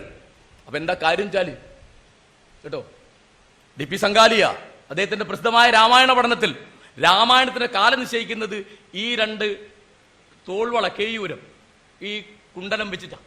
കാരണം അതുണ്ടായ കാലത്തിന് ശേഷമാണോ ഇതുണ്ടാവുള്ളൂ. അങ്ങനെ വഴിയിൽ എവിടെയെങ്കിലും വെച്ച് സീതയെ കണ്ടിരുന്നെങ്കിൽ ലക്ഷ്മണൻ തിരിച്ചറിയാൻ വഴിയില്ല, കാരണം മുഖത്തെ കണ്ടിട്ടില്ല. എനിക്ക് അറിഞ്ഞുകൂടാതെ ഈ കേയൂരം എനിക്ക് അറിഞ്ഞുകൂടാ. അന്ന് തോൾവള എന്നൊരു ആഭരണം ആ കാലത്തുണ്ടായിരുന്നു. ഇനിയിപ്പോൾ ഇത് കേട്ടാൽ മതി, ഇവിടുത്തെ ജ്വല്ലറിക്കാർ പുതിയ തോൾവള രാമായണത്തിലുള്ളതെന്ന് പറഞ്ഞ് വന്നാൽ പിന്നെ അത് മേടിക്കാണ് നമ്മുടെ പണി. അത് ശരി, സീത അണിഞ്ഞ ആഭരണമാണല്ലേ കേയൂരം? നമ്മൾ ഇതുവരെ കേട്ടിട്ടില്ല. അതാണ് സാഹിത്യ അക്കാദമിയെ കൊണ്ടൊരു കാര്യം ഉണ്ടായി. എന്തുണ്ടായി? കേയൂരം എന്നൊരു പുതിയ ആഭരണമുണ്ട്. അത് DP സംഘാലിയ രാമായണത്തിന്റെ കാലം നിശ്ചയിക്കാൻ ഉപയോഗിച്ചതാണ്. ഇനി ആനന്ദലബ്ധിക്ക് ഇനി എന്ത് വേണം അല്ലേ? അതാണിപ്പോ നമ്മുടെ കാലം. നമ്മൾ പഠിക്കുന്നത് എങ്ങനെയാ? നമ്മൾ രാമായണം പഠിക്കുന്നത് എങ്ങനെയാണ്? ഏത് എങ്ങനെയാണ് ഒരു അമ്മ അതിൽ ജീവിച്ചത്, എങ്ങനെയാണ് മാതൃത്വം അതിൽ പ്രവർത്തിച്ചത്, എങ്ങനെയാണ് മൂല്യബദ്ധമായി ത്യാഗനിഷ്ഠമായി. പഴയ പാട്ട് പറയും, ഊണുറക്കുപേക്ഷിക്കാൻ ലക്ഷ്മണൻ നല്ലൂ. ലക്ഷ്മണൻ എന്തിനാ കൊള്ളുക? അവന് ഊണുറക്ക് ഉപേക്ഷിക്കാൻ. എപ്പോഴൊക്കെ രാമൻ ഉറങ്ങുന്നുണ്ട് അപ്പോഴൊക്കെ ഉണർന്നിരുന്ന് കാവലാളാവുന്ന ഒരുത്തനാണ് ലക്ഷ്മൺ. ആ ലക്ഷ്മണനെ പറ്റിയാണ് എന്ത് പറഞ്ഞത്? നേരത്തെ പറഞ്ഞ ഈ കടുവാക്ക് പറഞ്ഞത്. അപ്പോ ഞാൻ പറയുന്നത് സുമിത്ര, സൗമിത്രി, ലക്ഷ്മണൻ തുടങ്ങിയുള്ള ആളുകളുടെ നമ്മളിത് ഈ കുട്ടീഷന്മാരാർ പറയുന്നു. രാമായണത്തെ പറ്റി അദ്ദേഹം പറഞ്ഞ പ്രധാനപ്പെട്ട ഒരു നിരീക്ഷണം, 4 കൂട്ട് സഹോദരന്മാരുടെ കഥയാണ് രാമായണം എന്ന് പറയുന്നത്. എങ്ങനെയാത്? മനുഷ്യ സഹോദരന്മാര് രാമലക്ഷ്മണന്മാര്, പിന്നെ രാക്ഷസ സഹോദരന്മാര് രാവണനും വിഭീഷണനും, പിന്നെ പക്ഷി സഹോദരന്മാര് സമ്പാദിയും ജടായു, പിന്നെ വാനര സഹോദരന്മാര് ബാലിയും സുഗ്രീവും. എന്നിട്ട് പറയും ഇതിൽ ഏറ്റവും മേലെ നിൽക്കുന്നത് ഈ പക്ഷി സഹോദരന്മാരാണെന്ന് പറയും. കാരണം സൂര്യനിലേക്ക് പറന്നു പോകുമ്പോൾ അനിയന് ചൂട് കൊണ്ട് ആപത്ത് വരരുത് എന്ന് വെച്ച് ചിറക് വിരുത്തിയപ്പോ ആ ചിറക് കരിഞ്ഞ് വീണു പോകുന്നു ഏട്ടൻ എന്നുള്ളത്. എങ്ങനെയാണ് ത്യാഗമാണ് ജീവിതം എന്ന് കാണിക്കുന്ന പുസ്തകമാണ് രാമായണം. വേറെ ഒന്നുമല്ല, ഭോഗങ്ങളിലല്ല അത് ജീവിക്കുന്നത്. ജീവിതത്തിന്റെ മൂല്യം, അതിന്റെ ധർമ്മം എവിടെ ഇരിക്കുന്നു? അത് ത്യാഗത്തിലിരിക്കുന്നു എന്ന് കാണിക്കുക. മോഹനമാഷ് വാൽമീകി രാമൻ എന്നുള്ള പ്രസിദ്ധമായ ലേഖനത്തെ പറ്റി പറഞ്ഞു. ആ ലേഖനം രാമനെ നിർത്തിപ്പൊരിക്കുന്ന ലേഖനമാണ്. അതിൽ ഇന്ന് കേട്ടാൽ ആളുകൾ ബേജാറാവുന്ന ഒരു വാക്യമുണ്ട്. ആ വാക്യം ഇങ്ങനെയാണ്: അങ്ങനെ രാമൻ ആചന്ദ്രതാരം രാമായണ കാവ്യം നിലനിൽക്കുന്ന കാലത്തോളം തീരാത്ത ദുര്യസസ്സിന് പാത്രമായി ചമഞ്ഞു. പക്ഷെ ആ ലേഖനത്തിലും മാരാര് എങ്ങനെയാണ് ധർമ്മത്തിന്റെ പേരിൽ അഭിഷേകം ഉപേക്ഷിച്ച് വനമധ്യത്തിലേക്ക് പോകാൻ, വനവാസത്തിന് പോകാൻ, 14 കൊല്ലത്തെ വനവാസത്തിന് പോകാൻ യാതൊരു തരത്തിലുള്ള മനപ്രയാസം കൂടാതെ തയ്യാറായത് ആണ്. മാരാർ ഉപയോഗിച്ച വാക്ക് ആരബ്ധ യൗവനായ ആ കുമാരന്റെ ആ ഒരെണ്ണം തുല്യതയില്ലാത്ത. അപ്പോ രാമനെ വിചാരണ ചെയ്യുന്ന പ്രധാനപ്പെട്ട പുസ്തകം ചിന്താവിഷ്ടയായ സീതയാണ്. ഇതൊന്നുമല്ല. ആ പുസ്തകത്തിൽ സീത നിരന്തരം കേട്ടോ, ഇവിടെ പല സഭയിലുള്ള പലരും ഓർമ്മിക്കുന്നുണ്ടാവും എപ്പോഴാണ് വരുന്നത്. സുധർ മാമുനിയോട് അയോധ്യയിൽ ഗതരായോരളവന്നൊരന്തിയിൽ അതിചിന്ത വഹിച്ചു സീത പോയി സ്ഥിതി ചെയ്താളുടെ ജാന്തപാടിയിൽ എന്ന് പറഞ്ഞ് അവളുടെ ചിന്താധാര സ്മൃതിധാര ഇങ്ങനെ വരികയാണ്. ആ വരുമ്പോ ഒരു ഘട്ടത്തിൽ രാമനെ മുഴുവൻ വിമർശിക്കുന്നതാണത്. എന്നിട്ട് പറയേണ്ടത് എങ്ങനെയാണ്? കാലം കൊണ്ടും ദേശം കൊണ്ടും നീതി വ്യത്യസ്തമായി പോകും. അങ്ങനെയാണ്. ഈ കാലത്തെ നീതിയല്ല വേറെ കാലത്തെ നീതി, ഈ ദേശത്തെ നീതിയല്ല വേറെ ദേശത്തെ നീതി. അങ്ങനെ എന്തൊക്കെ കാലം കൊണ്ടും ദേശം കൊണ്ടും നീതി എങ്ങനെയൊക്കെ വ്യത്യസ്തമായി തീർന്നാലും അപ്പോഴൊക്കെയും അല്ലയോ രാമ, നീ അന്യർക്ക് വേണ്ടി ജീവിക്കുന്നതിന്റെ ഏറ്റവും വലിയ ഉദാഹരണമായിട്ട് മാറും. അതിവിസ്തൃത കാലദേശജ സ്ഥിതിയാൽ നീതി വിഭിന്നമാകിലും ക്ഷിതിനാഥ, അല്ലയോ രാജാവേ, പരാർത്ഥ ജീവികൾക്കെതിരില്ലാത്ത നിദർശനം ഭവാൻ എന്ന് സീത തന്നെ പറയും എല്ലാ കുറ്റപ്പെടുത്തലിനെ കൂട്ടത്തിൽ. അപ്പോ രാമന് കുറ്റമില്ല എന്ന് ആരും പറയില്ല. വാൽമീകി പറഞ്ഞിട്ടില്ല, നമ്മൾ പറയാൻ പാടില്ല. ഒന്നിന്റെ പേരിലും പറയാൻ പാടില്ല. കാരണം ഏത് മനുഷ്യനുണ്ട്, ഏത് ദേവനുണ്ട്, ഏത് അവതാരമുണ്ട്, കുറ്റങ്ങളും കുറവുകളും ഉണ്ടാവും. അതിനെ ചൂണ്ടിപ്പറയുക, അതിനെ തിരുത്തുക, അത് ശുദ്ധീകരിക്കുക എന്നുള്ള ഒരു വളരെ പ്രധാനപ്പെട്ട പാഠം നമ്മുടെ ആദി കാവ്യം കാണിക്കുന്നുണ്ട് എന്നുള്ളതാണ് അതിന്റെ കലാപരമായ മേന്മ എന്ന് ഞാൻ വിചാരിക്കുന്നു. അപ്പോ രാഷ്ട്രീയക്കാരിപ്പോ പറയുന്നത് ഉത്തരകാണ്ഡം മുഴുവൻ പ്രക്ഷിപ്തമാണ്, അധ്യാത്മരാമായണം മദീന. എന്താ, ലങ്കയിൽ ചെന്ന് രാവണനെ തോൽപ്പിച്ച് സീതയെ വീണ്ടെടുത്ത് പുഷ്പകവിമാനത്തിൽ ഇവിടെ മടങ്ങിയെത്തി, രാമനെ രാജാവായിട്ട് അഭിഷേകിച്ചു, സീതയുണ്ട്, ലക്ഷ്മണനുണ്ട്, ചിരകാലം അവർ സുഖമായിട്ട് കഴിഞ്ഞു. അവിടെ രാമായണം തീർന്നു എന്നാണ് അധ്യാത്മരാമായണം. കാരണം ഭക്തനത് മതി, അതിലൊരു തെറ്റില്ല, ഭക്തർക്കത് മതി. ഭക്തരല്ലാത്ത ആളുകളുണ്ട്. ഭക്തരായ ആളുകളിൽ തന്നെ സാഹിത്യത്തിന്റെയും കലയുടെയും മനുഷ്യ മനസ്സിന്റെയും അഗാധ തലങ്ങൾ തേടിപ്പോകുന്ന സഹൃദയന്മാരുണ്ട്. ആ സഹൃദയർക്ക് വേണ്ടിയാണ് നമ്മളിപ്പോ സംസാരിക്കുന്നത്. എന്താ കാരണം എന്ന് വെച്ചാല്, പൂജിക്കാൻ ഇതൊന്നും വേണ്ട, പുച്ഛിക്കാൻ ഇതൊന്നും വേണ്ട. അതാണ് കേശവദേവ്, അദ്ദേഹം ഒന്ന് സാഹിത്യ അക്കാദമിയിലുണ്ടെന്ന് ഞാൻ വിചാരിക്കുന്നത്. ഇനി രാമായണത്തിന് തീ കൊളുത്തുക എന്ന് പറയും. അപ്പൊ എം എൻ വിജയമാഷ് പിന്നീട് പരിഹസിച്ചിരുന്നു, അങ്ങനെയാണ് രാമായണത്തിന്റെ പുതിയ പതിപ്പ് അദ്ദേഹം പ്രകാശനം ചെയ്തത്, തീ കൊളുത്ത്. ഇതേ കേശവദേവ. അപ്പോ ശ്രീരാമചന്ദ്ര ജയ എന്ന് പറഞ്ഞ് ഒരു ഭാഗത്ത് ആ വിഗ്രഹത്തെ പൂജിക്കുക, വേറെ ഭാഗത്ത് അദ്ദേഹം ജാതിയുടെയും രാജാധിപത്യത്തിന്റെയും രൂപമാണ് എന്ന് പറഞ്ഞതിനെ പുച്ഛിക്കുക. ഇത് രണ്ട് വഴിയാണ്. ഇതിന്റെ നടുവിലാണ് കലയുടെ വഴി, സാഹിത്യത്തിന്റെ വഴി, സംസ്കാരത്തിന്റെ വഴി. കാരണം എന്തൊക്കെ അദ്ദേഹത്തിൽ പൂജാർഹമായി കാണുന്നുണ്ട് അത് കാണുകയും എന്തൊക്കെ പരിമിതികൾ വാൽമീകി കാണിച്ചിട്ടുണ്ട് അത് കാണുകയും ചെയ്യുന്ന രീതിയിൽ. ഇപ്പോ വാൽമീകി നമുക്കറിയുന്നൊരു കാര്യം, മാഷ് ഇവിടെ അത് ഒന്ന് സൂചിപ്പിച്ചു, അക്രമത്തിനെതിരായ ഒരു മനസ്സുമായിട്ടാണ് ഈ കാവ്യം തുടങ്ങുന്നത്. അത് തുടങ്ങിയത് കാട്ടാള അരുതേ എന്ന് പറഞ്ഞിട്ടാ, മാനുഷാദ.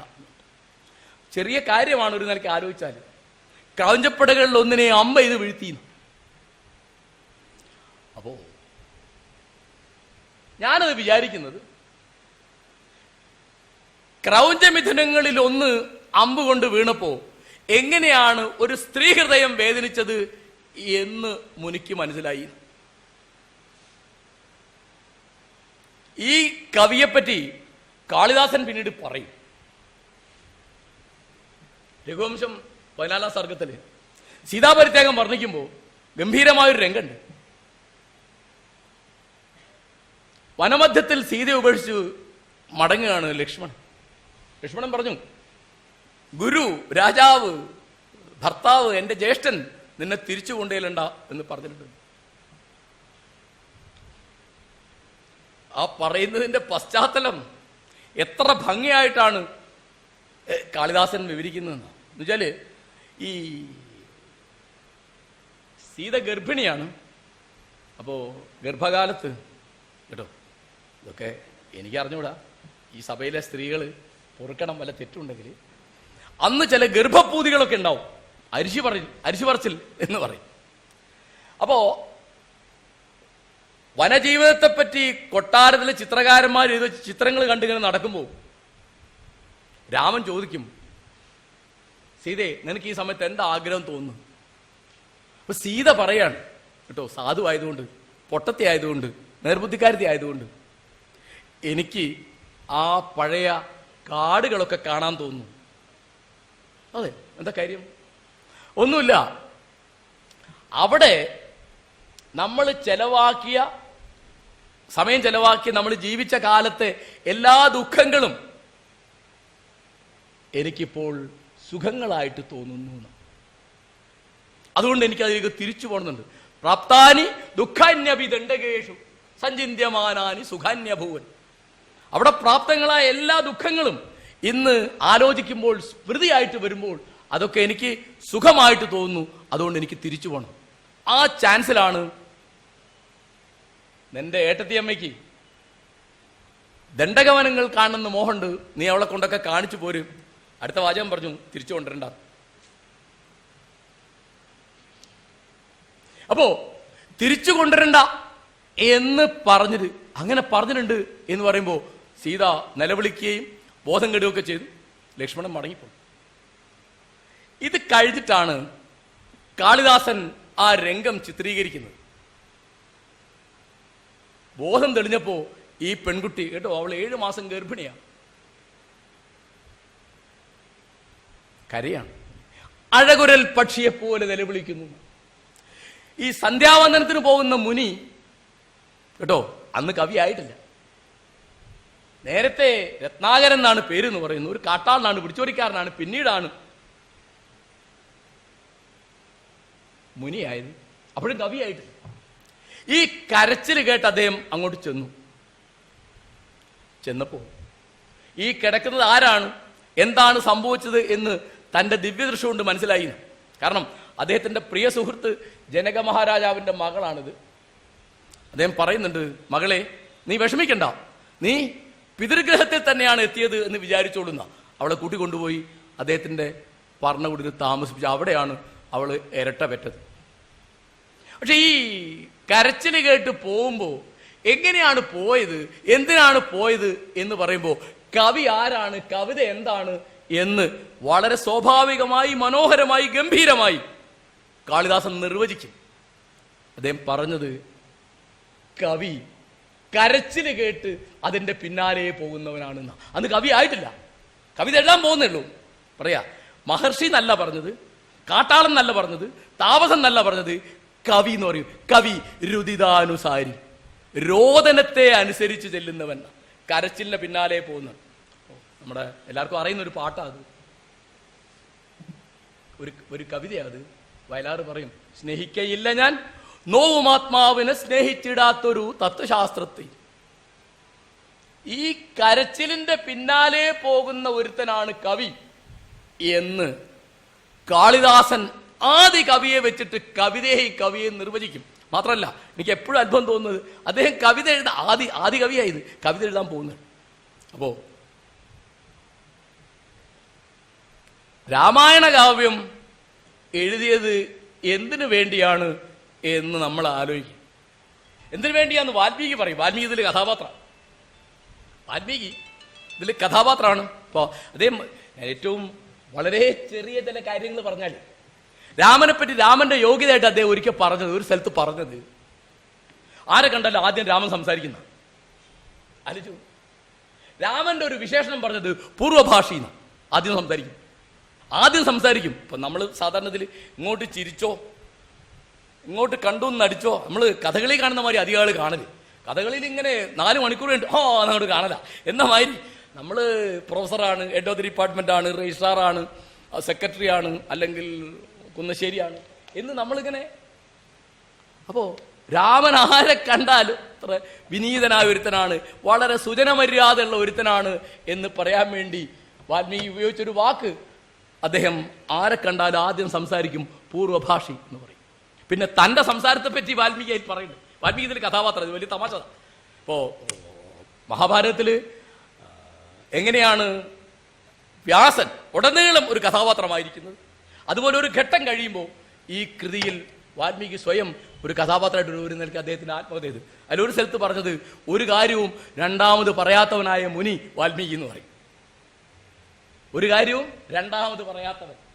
ഓ, ഗീതയിൽ ഞാനൊരു തമാശ കണ്ടിട്ടുണ്ട്. എന്ന് വെച്ചാല് അർജുനൻ ചോദിക്കും, ആരാണ് നീ? എനിക്ക് മനസ്സിലാവുന്നില്ലല്ലോ ഭഗവാനെ, നിന്റെ രൂപം എന്താണ്, നിന്റെ സ്വരൂപം എന്താണ്, നിന്റെ ഭാവം എന്താണ്, നിന്റെ ഒന്നും എനിക്ക് വ്യക്തിത്വം ഒന്നും മനസ്സിലാവുന്നില്ല എന്ന് പറയുമ്പോൾ താൻ ആരാണ് എന്ന് കൃഷ്ണൻ തന്റെ പ്രിയ സുഹൃത്തിന് പറഞ്ഞു കൊടുക്കും. അതിലൊരു ഘട്ടത്തിൽ പറഞ്ഞത്, ഞാൻ മുനികളിൽ വ്യാസനാണെന്നാ. അഹം മുനീനാം വ്യാസ, ഞാൻ മുനികളിൽ വ്യാസ. അത് എഴുതിയ വ്യാസന. അപ്പോ മുനികളിൽ വ്യാസനാണ് ഞാൻ എന്ന് ഭഗവാൻ കൃഷ്ണൻ തന്റെ സുഹൃത്ത് അർജുനന് തന്റെ സ്വരൂപം വെളിപ്പെടുത്തി കൊടുക്കുന്ന ഒരു ഘട്ടമുണ്ട്. ഇതുപോലെ വാൽമീകി താനൊരു കഥാപാത്രമാണ്. ആ കഥാപാത്രങ്ങളെ അപ്പപ്പോൾ വിചാരണ ചെയ്യുന്ന ഒരു വിദ്യയും അദ്ദേഹത്തിനുണ്ട്. അതുകൊണ്ട് കാളിദാസന് യാതൊരു സംശയമില്ല, സംശയം ഉണ്ടായിട്ടില്ല. രാമായണ കാവ്യം രചിച്ചത് രാജാവിനെ വിചാരണ ചെയ്യാനാണ് എന്നതിനെപ്പറ്റി. ഈ പെൺകുട്ടി കിടന്ന് കരയുമ്പോൾ അവൾക്ക് എന്താണ് സംഭവിച്ചത് എന്ന് ആലോചിച്ച് മനസ്സിലാക്കിയപ്പോൾ അദ്ദേഹം പറയുന്നുണ്ട്, നിന്റെ ഭർത്താവ് 3 ലോകത്തിന്റെയും ദുഃഖം മുടിച്ചവനാണ്, 30 സങ്കടം തീർത്തവൻ, പിന്നെ സത്യപ്രതിജ്ഞ ഉള്ളവനാണ്, സത്യവാക്കാണ്, സത്യം പറഞ്ഞാൽ പാലിക്കുന്ന സത്യപാലകനാണ്, സത്യം പാലിക്കുന്നവനാണ്, പിന്നെ മേനി പറയാത്തവനാണ്. ഇതൊക്കെ വലിയ യോഗ്യതയായിട്ട് പൊന്നാരും എടുക്കൂല കേട്ടോ. മേനി പറയാത്തവൻ എന്ന് പറഞ്ഞാൽ എന്തിനേ ഉള്ളൂ. നമ്മുടെ മേനി നമ്മൾ തന്നെ പറഞ്ഞില്ലേ ബുദ്ധിമുട്ടാണ് എന്നാണ് പുതിയൊരു. പക്ഷേ നിന്നോട് ഇങ്ങനെ കലുഷം പ്രവർത്തിച്ച ആ രാമനിൽ ഞാൻ എൻ്റെ കോപം വീഴ്ത്തുന്നു എന്ന് വാൽമീകി പറഞ്ഞു എന്ന് കാളിദാസൻ പറയാം. അദ്ദേഹം പറഞ്ഞത് ഉദ്ഘാത ലോകത്രേ കണ്ടകേവി, 3 ലോകത്തിന്റെയും ദുഃഖത്തെ മുടിച്ചവനെങ്കിലും സത്യപ്രതിജ്ഞപ്യവിഗദ്ധനേവി, സത്യം പാലിക്കുന്നവനെങ്കിലും അവിഗദ്ധനെങ്കിലും, അവിഗദ്ധനൻ അവനവനെ വലുതാക്കി പറയാത്തവൻ. ക്രിസ്തു ശിഷ്യന്മാരോട് പറഞ്ഞിരുന്നു, തന്നെത്താൻ താഴ്ത്തുന്നവൻ ഉയർത്തപ്പെടും, തന്നെത്താൻ ഉയർത്തുന്നവൻ താഴ്ത്തപ്പെടും. അവിഗദ്ധനേവി, അവിഗദ്ധനാണ് ആര്? എന്റെ ഭർത്താവ്. എന്റെ ഭർത്താവ് എന്ന് പറഞ്ഞ എങ്ങനെയെന്നറിയാ? ത്വാം പ്രത്യകസ്മാത് കലുഷപ്രവൃത്താവ് അസ്ത്യേവ മന്യു, എനിക്ക് മന്യു കോപം.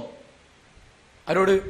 ഭരതാഗ്രജേമേ, ആ ഭരതാഗ്രജനിൽ, ഭരതജ്യേഷ്ഠനിൽ ഞാൻ എൻ്റെ കോപം വീഴ്ത്തുന്നു എന്ന് കാളിദാസൻ, എന്ന് വാൽമീകി പറഞ്ഞു എന്ന് കാളിദാസൻ അദ്ദേഹത്തിന്റെ രഘുവംശത്തിൽ രേഖപ്പെടുത്തി. അപ്പോ രാമകഥ എന്ന് പറയുന്നത് മനുഷ്യന്റെ കഥയാണ്.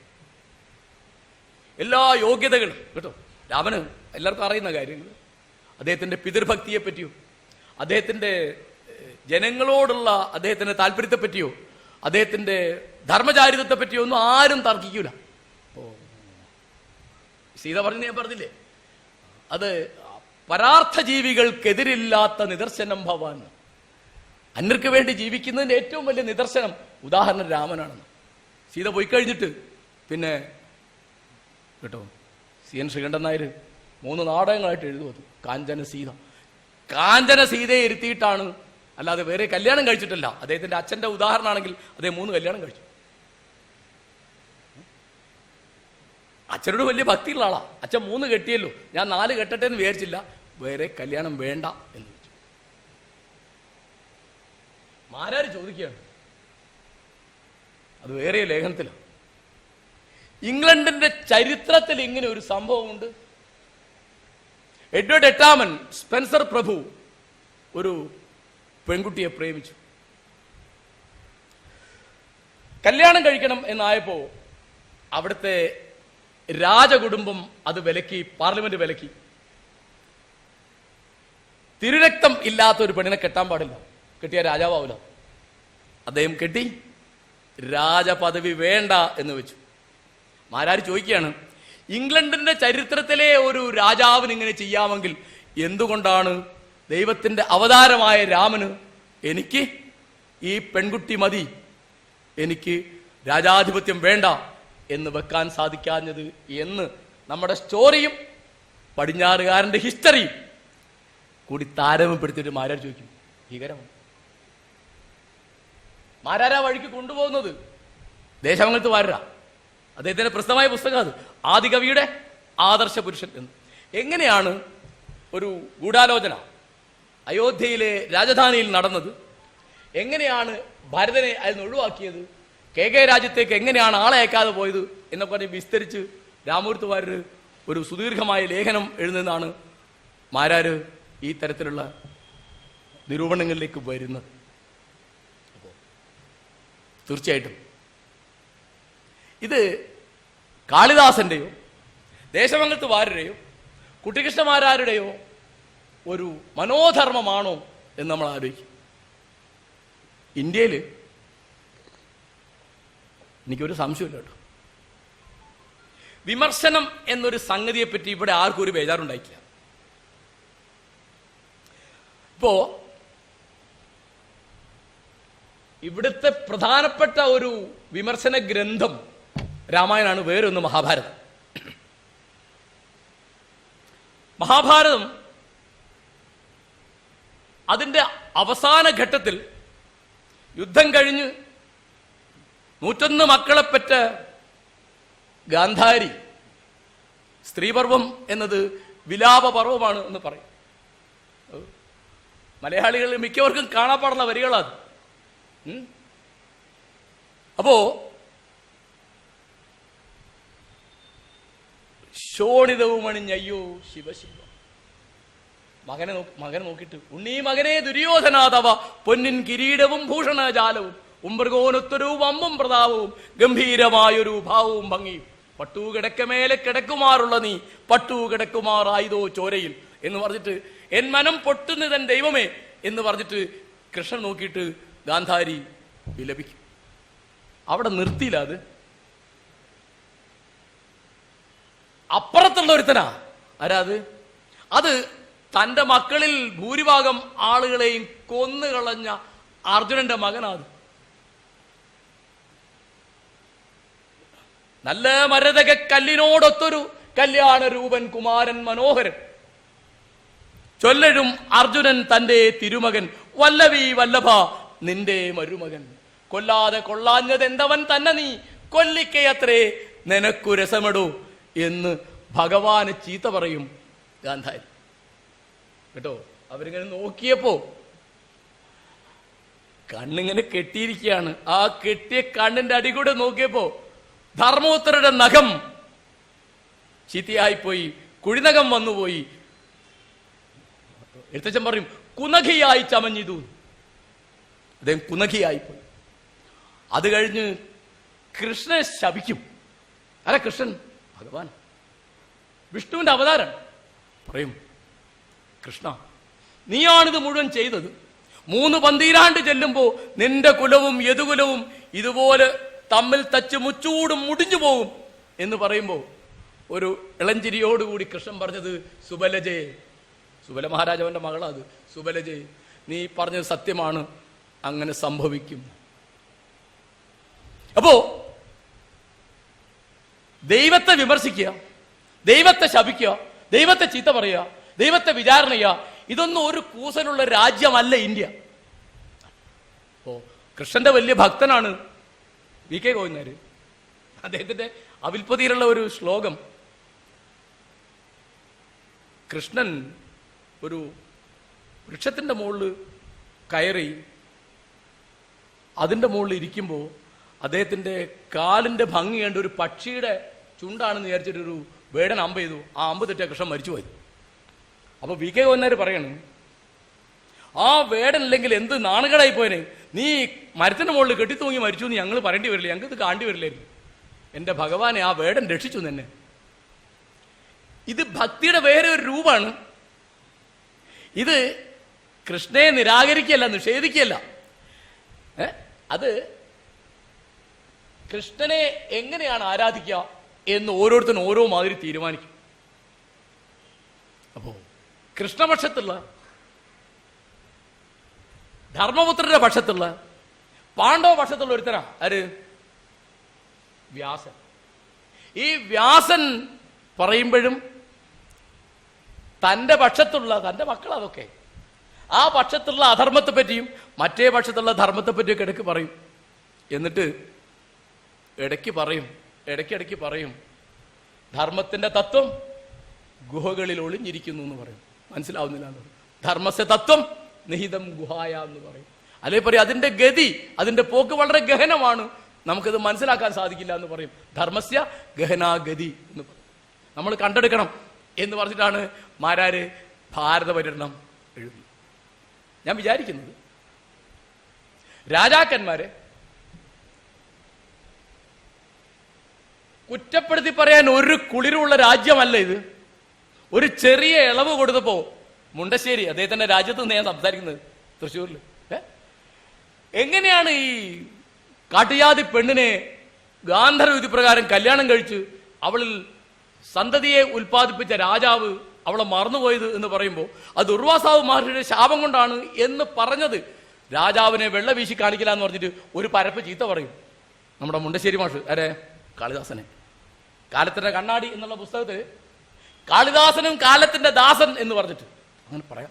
കാരണം നിങ്ങൾ ഈ രാജാവിനെ, ഈ ദൈവത്തെ, ഈ അവതാരത്തെ ഒരിഞ്ച് ന്യായീകരിക്കേണ്ട കാര്യമില്ല, ചെയ്ത പോലെ പറഞ്ഞാൽ മതി എന്ന് പറയും. ഇതാണ് നമ്മുടെ പാരമ്പര്യം. നമ്മുടെ രണ്ട് ഇതിഹാസങ്ങളും ഒറ്റവാക്കിൽ പറഞ്ഞാൽ ഞാൻ പറയും, സ്ത്രീകളോട് പുരുഷന്മാർ കാണിച്ച അന്യായത്തെ എതിർക്കാൻ വേണ്ടി എഴുതിയതാണ്. ഇപ്പൊ നമ്മുടെ സ്ത്രീപക്ഷം എന്ന് പറയുന്നത് ഈ രാമായണ, സ്ത്രീപക്ഷം എന്ന് പറയുന്നത് ഈ മഹാഭാരത. ഈ ആണുങ്ങൾ കാണിച്ചു കൂട്ടിയില്ലേ 18 ദിവസത്തെ മഹായുദ്ധം, ഒരു ഭാഗത്ത് 5 ആളും ഒരു ഭാഗത്ത് 3 ആളും ബാക്കിയായി. ആര് ജയിച്ചു ആര് തോറ്റു എന്ന് എങ്ങനെ പറയും? ആരാ ജയിച്ചത്? ധർമ്മപുത്രന് പറയാണ്, ഈ വിജയം പരാജയം തന്നെ, ഈ വിജയം പരാജയം തന്നെ എന്ന് വിജയിച്ച കക്ഷിയുടെ നേതാവിനെ കൊണ്ട് പറയിക്കുന്ന പുസ്തകമാണിത്. കാരണം അത് യുദ്ധവിരുദ്ധമായ പുസ്തകമാണ്. അത് വീട്ടിൽ വായിക്കരുതെന്ന് പണ്ട് ഇന്ത്യയിൽ വിലക്കുണ്ടായിരുന്നു, കുടുംബകലഹം ഉണ്ടാവും പറഞ്ഞിട്ട്. എല്ലാ യുദ്ധങ്ങളും കേട്ടോ. കുട്ടിഷമാരാര് ഭാരതപര്യടനത്തിലെ ഒരു ചാപ്റ്ററിന്റെ ഹെഡിങ് സഹോദരന്മാർ തമ്മിൽ നിന്നാണ്. കാരണം 47 ലഹള കണ്ടിട്ടാണ് അത് എഴുതിയതെന്നാണ് എന്റെ വിചാരം.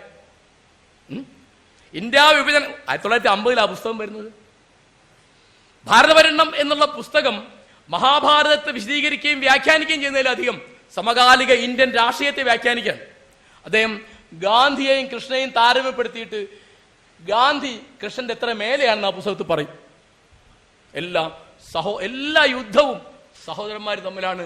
അതിലൊന്നും യാതൊരു അർത്ഥമില്ല. അത് മുഴുവൻ നിഷ്ഫലമാണ്. അതിന്റെ വിജയം മുഴുവൻ എത്രമേൽ പരിതാപകരമാണ് എന്ന് ദുശ്ശളയുടെ മുമ്പിൽ നിസ്സഹായനായി നിൽക്കുന്ന അർജുനൻ കാണിക്കുന്നുണ്ടെന്ന് ആരാര് പറയും. അർജുന വിഷാദയോഗം എന്നുള്ള പ്രസിദ്ധമായ ലേഖനത്തിൽ എല്ലാ വില്ലാളി വീരന്മാരുടെയും എല്ലാ തരത്തിലുള്ള വീറും അതിന്റെ വിജയവും അതിന്റെ അഭിമാനവും അതിന്റെ അഹങ്കാരവും മുഴുവൻ നിഷ്ഫലമായി തീർന്നിരിക്കുന്നു. അപ്പോ മഹാഭാരതം ഗാന്ധാരിയുടെ, കുന്തിയുടെ, ദ്രൗപദിയുടെ, ദുശ്ശളയുടെ, അങ്ങനെ അനേകം സ്ത്രീകളുടെ സങ്കടത്തിന്റെ കഥയാണ്. ഭർത്താക്കന്മാരും അച്ഛന്മാരും ഒന്നും വേണ്ട. ആ അംബ എന്ന് പറയുന്ന ഒരു സുന്ദരിയായ രാജകുമാരിയുടെ കാര്യം മാത്രം ആലോചിച്ച് നോക്കിയാൽ മതി. അവള് സാല്വ മഹാരാജാവിനെ പ്രേമിച്ചു എന്ന് തിരിച്ചറിയാതെ അച്ഛൻ വീരശുൽക്കം പ്രഖ്യാപിച്ച് അവരുടെ കല്യാണം നടത്തുകയാണ്. അവിടെയാണ് ഭീഷ്മർ വന്നിട്ട് അവളെ പിടിച്ചുകൊണ്ട് പോകുന്നത്. എങ്ങോട്ട് തിരിഞ്ഞാലും നിങ്ങളുടെ ജാത്യാചാരം, നിങ്ങളുടെ വിശ്വാസം, നിങ്ങളുടെ നാട്ടുനടപ്പുകൾ മുഴുവൻ എങ്ങനെയാണ് സ്ത്രീയെ നിന്ദിച്ചത്, സ്ത്രീയെ കഷ്ടപ്പെടുത്തിയത്, സ്ത്രീ പർവം വിലാപ പർവ്വം മാറിയത് എന്ന് കൃത്യമായിട്ട് മഹാഭാരതം കാണിക്കും. ഈ കഥ തന്നെയാണ് രാമായണവും. അത് എപ്പോഴും ലങ്കയിൽ ചെന്ന് രാവണനെ തോൽപ്പിച്ച് സീതയെ വീണ്ടെടുത്ത് കഴിഞ്ഞിട്ട് രാമൻ പറഞ്ഞത് വാൽമീകി രേഖപ്പെടുത്തിയാണ്, നിനക്ക് വേണ്ടി ഞാനൊന്നും ചെയ്തിട്ടില്ല.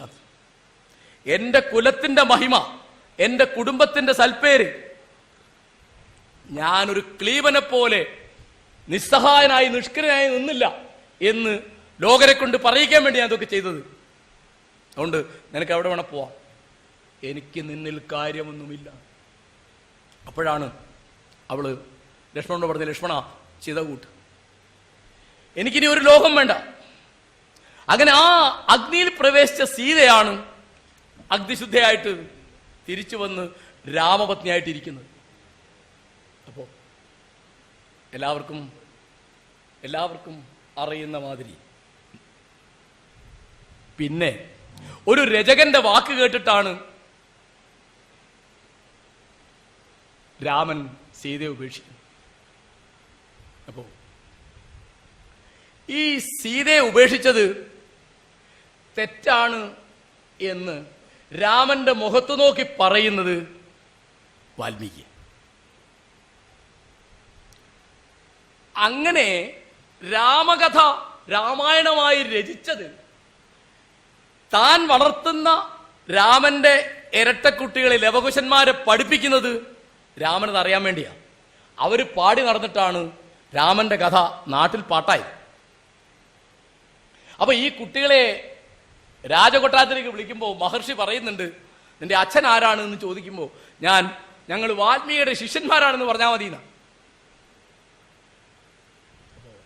ആരുടെ കഥയാണ് വാൽമീകി രചിച്ചത്? വാൽമീകി ഈ കുട്ടികളുടെ കഥ പറഞ്ഞു, ഈ കുട്ടികളുടെ അമ്മയുടെ കഥ പറഞ്ഞു, ഈ കുട്ടികളുടെ അച്ഛന്റെ കഥ പറഞ്ഞു. അത് രാമന്റെ രാജധാനിയിൽ ചെന്നും അവർ പാടുന്നു എന്നാണ്. അതാണ് അത് പ്രതിരോധത്തിന്റെ പാട്ടാണ്, പ്രതിഷേധത്തിന്റെ പാട്ടാണ്. പുരുഷനെതിരായിട്ട്, ഭർത്താവിനെതിരായിട്ട്, രാജാവിനെതിരായിട്ട് ഒരു പ്രജ, ഒരു സ്ത്രീ എന്ത് ചെയ്യണം എന്ന് വാൽമീകി തിരിച്ചറിയുന്നതിന്റെ രൂപമാണത്. രാമൻ ആളെ പറഞ്ഞയച്ചിട്ട് വാൽമീകി ആ ദർബാറിൽ വരുന്നുണ്ട്. വന്നിട്ട് അദ്ദേഹം കേട്ടോ, ആരാ മുമ്പിൽ നിൽക്കുന്നത്? മുമ്പിൽ നിൽക്കുന്നത് ഇക്ഷ്വാകു വംശത്തിന്റെ അഭിമാനമായ രാമനാണ്. ദശരഥ മഹാരാജാവിന്റെ പുത്രനാണ്, മഹാപരാക്രമിയാണ്, 3 ലോകത്തെയും കരയിച്ചവൻ. രാവണ ശബ്ദത്തിന് കരയിക്കുന്നു എന്നാണ് അർത്ഥം. രാവണോ ലോകരാവണൻ. അവനെ മുടിച്ചു വന്ന ആ മഹാരാജാവിന്റെ മുഖത്ത് നോക്കിയിട്ടാണ് വാൽമീകി ദർബാറിൽ പറഞ്ഞത്. വാൽമീകി തന്നെ രേഖപ്പെടുത്തിയ വരിയായി പറയുന്നേ, അല്ലയോ രാജൻ, 1000 ആണ്ടുകളുടെ എന്റെ തപശക്തി മുഴുവൻ ഞാൻ അങ്ങയുടെ മുമ്പിൽ പണയം വെക്കാം. അങ്ങ് പറയൂ, ഈ പെൺകുട്ടി മനസ്സുകൊണ്ടോ വാക്കുകൊണ്ടോ പ്രവൃത്തി കൊണ്ടോ എന്തെങ്കിലും അധർമ്മം, അന്യായം, പാപം ചെയ്തിട്ടുണ്ടോ? എങ്കിൽ ഈ 1000 ആണ്ടുകളുടെ തപസ്സിന്റെ പുണ്യമൊന്നും എനിക്ക് വേണ്ട, ഞാനത് ഉപേക്ഷിക്കാം. കാരണം ഇവള് ഒരു തെറ്റും അങ്ങയോട് ചെയ്തിട്ടില്ല, ഈ കുട്ടികളൊക്കെ അങ്ങയുടെ കുട്ടികളാണ് എന്ന് വാൽമീകി പറയുമ്പോൾ അവിടെയാണ് രാമൻ ഇത് മുഴുവൻ പറഞ്ഞു കഴിയുമ്പോൾ നിസ്സഹായനായിട്ട് രാമൻ പറയാണ്, സീത എന്നാൽ ഉപേക്ഷിക്കപ്പെട്ടു. പരിത്യക്ത മയാ സീത തദ്ഭവാൻ ക്ഷന്തുമർഹന്തി, അത് അങ്ങ് ക്ഷമിക്കുമാറാകണം. രാമൻ ക്ഷമ ചോദിക്കുന്നു. ആരോട്? വാൽമീകിയുടെ. ആരാ വാൽമീകി? ഒരു കാട്ടിൽ കിടക്കുന്ന ഒരുത്തനാ, പക്ഷെ അവൻ കവിയാണെന്നൊരു വ്യത്യാസമുണ്ട്. അവനൊരു താമസമാണ്. എത്ര താമസന്മാരുണ്ട്, എത്ര വനജീവികളുണ്ട്. ഇതൊന്നും കാരണം അദ്ദേഹം വന്നിട്ട് കേട്ടോ, വൈലോപ്പിള്ളി പറയും എപ്പോഴും നമ്മൾ പ്രതിപക്ഷമാണ് എന്ന് പറയും, സൗവർണ പ്രതിപക്ഷം.